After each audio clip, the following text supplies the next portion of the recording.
Hello friends, नमस्कार। दी books में आपका स्वागत है। फ्रेंड्स, ये है हिस्ट्री ऑप्शनल का पेपर और आज हिस्ट्री ऑप्शनल का पेपर ये फर्स्ट पेपर है। 27 मार्च को हुआ है। आइए देखते हैं। 3 घंटे का टाइम है, 200 अंक का है, 8 प्रश्न हैं, 2 घंटों में विभाजित हैं। कुल 5 प्रश्न करने हैं। ठीक है, प्रश्न संख्या 1 और 5 अनिवार्य है। आइए देखते हैं पेपर। खंड अ, मध्य गांगेय मैदान में नगरीकरण की पृष्ठभूमि के रूप में इस क्षेत्र की ऐतिहासिक संस्कृति के महत्व की विवेचना कीजिए। मौर्योत्तर काल में अंतर्देशीय एवं समुद्र पारी व्यापार और उसके प्रभाव का मूल्यांकन कीजिए। वैदिक धर्म की प्रकृति और स्वरूप का वर्णन कीजिए। ये क्वेश्चन ये था मेन, तो ये तो करना ही था।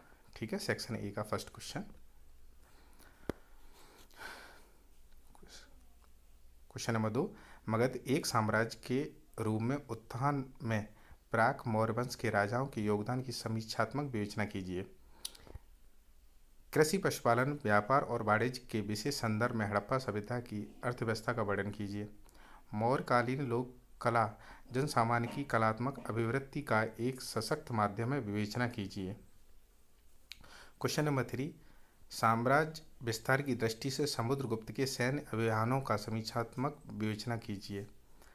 प्राचीन भारत में हर्षवर्धन अंतिम महाराजा था, इस कथन की समीक्षात्मक विवेचना कीजिए। अजंता चित्रकला की विषय वस्तु का विवेचन कीजिए।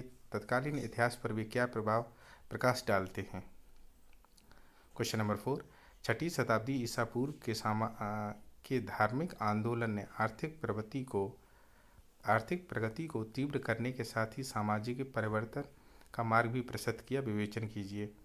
संगम साहित्य में दक्षिण भारत के प्रारंभिक सामाजिक, आर्थिक, सांस्कृतिक जीवन का निर्दर्शन मिलता है, वर्णन कीजिए। गुप्त काल में विज्ञान, तकनीक, आयुर्वेदिक, खगोलशास्त्र, दर्शनशास्त्र तथा साहित्य के क्षेत्र में प्रगति ने भारतीय संस्कृति को एक सशक्त आधार प्रदान किया, व्याख्या कीजिए। सेक्शन बी का 5वां क्वेश्चन इंपॉर्टेंट है, ये सभी को करना होता है। प्राचीन भारत में राजा भोज परमार एक महान राजा था, क्या आप सहमत हैं? विवेचना कीजिए। आर्थिक व प्रशासनिक सुधारों की दृष्टि से शेरशाह का मूल्यांकन कीजिए। नटराज शिव की मूर्तियों में दर्शन, विज्ञान एवं कला का दर्शन होता है, इस कथन से आप कहाँ तक सहमत हैं? उदाहरण सहित विवेचना कीजिए। ठीक है, उदाहरण सहित विवेचना कीजिए।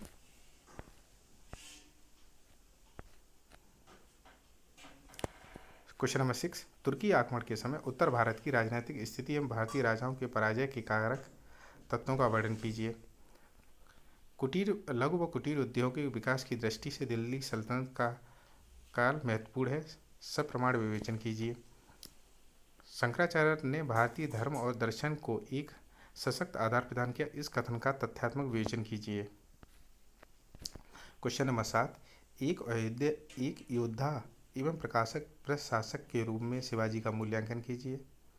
लोधी सुल्तानों के राजत्व सिद्धांत का विवेचन कीजिए। वह दिल्ली के तुर्की सुल्तानों के राजत्व से तक भिन्न था, वर्णन कीजिए। विजयनगर साम्राज्य के सामाजिक आर्थिक जीवन का विवेचन कीजिए। क्वेश्चन नंबर 8, मुगल साम्राज्य के अमीर वर्ग की संरचना एवं उनकी भूमिका का मूल्यांकन कीजिए। फतेहपुर सीकरी के विशेष संदर्भ में मुगल स्थापत्य कला की प्रमुख विशेषताओं का वर्णन कीजिए। मुगलों के अधीन प्रांतीय प्रशासनिक व्यवस्था का उदाहरण सहित विवेचना कीजिए। ठीक है फ्रेंड्स, ये था हिस्ट्री ऑप्शनल 2021 का पेपर जो 27 मार्च को आज हुआ है। फर्स्ट पेपर है, सेकंड पेपर शाम को होगा, वो भी डाल दूंगा। ठीक है, वीडियो देखने के लिए धन्यवाद। Thank you so much.